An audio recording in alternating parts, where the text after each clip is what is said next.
I've been on a science fiction kick lately and started writing some short stories, so I thought I would share one that I wrote today. It's called The Time War. Platoon hit the ground running under heavy fire, sergeant shouting orders, lead guys dashing ahead. First-timers' eyes were big as saucers. They couldn't believe this shit. Going through the portal was disturbing enough, but then when you saw the other side, motherfucker. Jones was a first-timer. He ducked behind a hunk of wreckage and cursed over the microphone. "This is the real shit," said Benson in his ear. They'd been together since the academy. Somebody whooped over the microphone. "Cut the shit," said Sarge over the main line in his getting-down-to-business voice. "Combat rules," he ordered.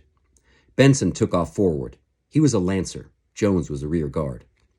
Everyone got down to business, like Sarge had said. The enemy didn't wait for shit. "Hell yeah," said several veterans, breaking the no extra chatter rule because they knew they could get away with it, and rushed ahead to establish perimeter. Sergeant saw the new guy was hesitating. "Jones," he called, "get that thing working." "Right, Sarge," said Jones, surprised to be called by name. "Richards," called Sarge. "Sir," said Richards. "Watch the new guy," said Sarge. "Why me?" Richards wanted to say, but Sarge stomped forwards, ignoring the electrified shrapnel that was pinging off every live surface as he disappeared. "Fuck," said the new guy. "Jesus, kid," said Richards, yelling over the mic. "How many sims have you done?" "A few," said Jones, looking green through his faceplate. "But I thought it was all bullshit to scare us," he said. Richards laughed wryly. "You ain't the first to think that, but fuck no, man, this is the shit." "Fuck," said Jones. "Do you know how to use that thing?" Richards said, keeping Jones on point. "Yeah," said Jones, looking down at his teleprompter. "Good, then get those temporal fields up now," Richards shouted like the Sarge. "They need us at the front." Jones ducked reflectively as a nearby blast vaporized a neutrino inductor buried inside a smashed engine block, scattering them with a cloud of radioactive particles. But Jones didn't hesitate. He dropped to one knee, extended the tripod, and hit the actuator. Good, Richards thought, looking away and laying down a line of suppressing fire. Both of them felt their hackles rise as the magnetic fields came up. The kid was getting it, Richards thought, letting the training take over. His hands were shaking, though, she noticed. "You're doing a good job, Jones," Richards said soothingly through the mic. "Just like in your training sims. Keep it up." Yeah, man, muttered Jones, his voice sounding sweaty over the comms. Gotta keep this guy calm, thought Richards. She hated babysitting duty. "So this is all real?" Jones asked without looking up from his work, his voice shaky. "Fuck do you think, Jones? Look around," said Richards, a bit mockingly. "I don't know, I thought—" "You're not paid to think, Jones," Richards interrupted. "Fuck," Jones muttered. His fingers fumbled on the keyboards. Typing was slow, but with this enemy they had to do things the old-fashioned way, hence the need for grunts. "So, am I really living my best life on an alternate timeline right now?" Jones asked across the mic with a hint of desperation. He kept working while he talked, though, and the field stayed strong. Richards thought she could talk him through it. It might be easier than shooting him in the back of the head. Helmets were expensive. "Fuck yeah," said Richards reassuringly. "Of course you are. Jesus, all 16 of them, just like you signed up for. Hell yeah, Temper Phi," she made the sign. And my mom gets her house and shit?"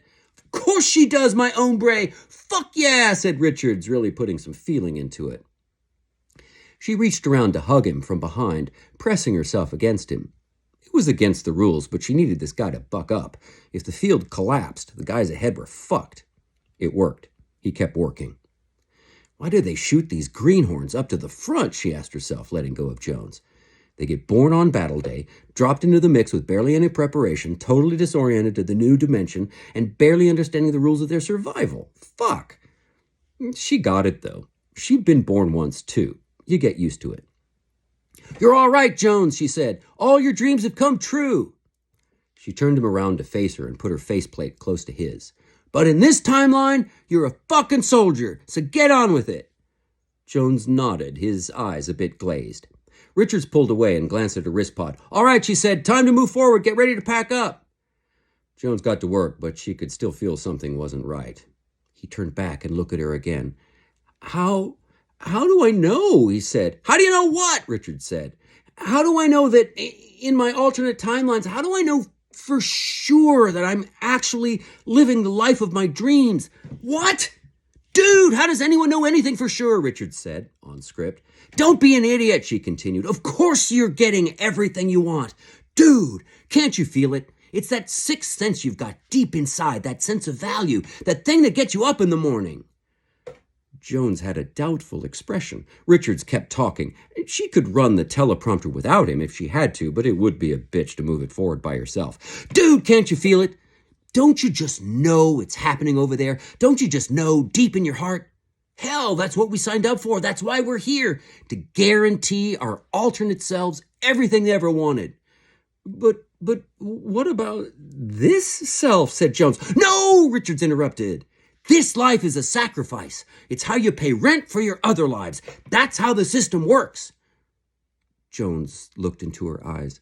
But, he said. Fuck Jones, Richard interrupted, smacking him on the back. Focus on your task, she yelled, like the Sarge. Fuck the Sarge, she thought, for saddling me with newborns. Jones nodded hesitantly. In this timeline, she continued, you're a grunt, and grunts get busy. So let's go, soldier. Let's move this shit forward. She smacked him again, and instinctively he started breaking down the tripod. Fuck newborns, she thought, getting harder to control every season. Damn.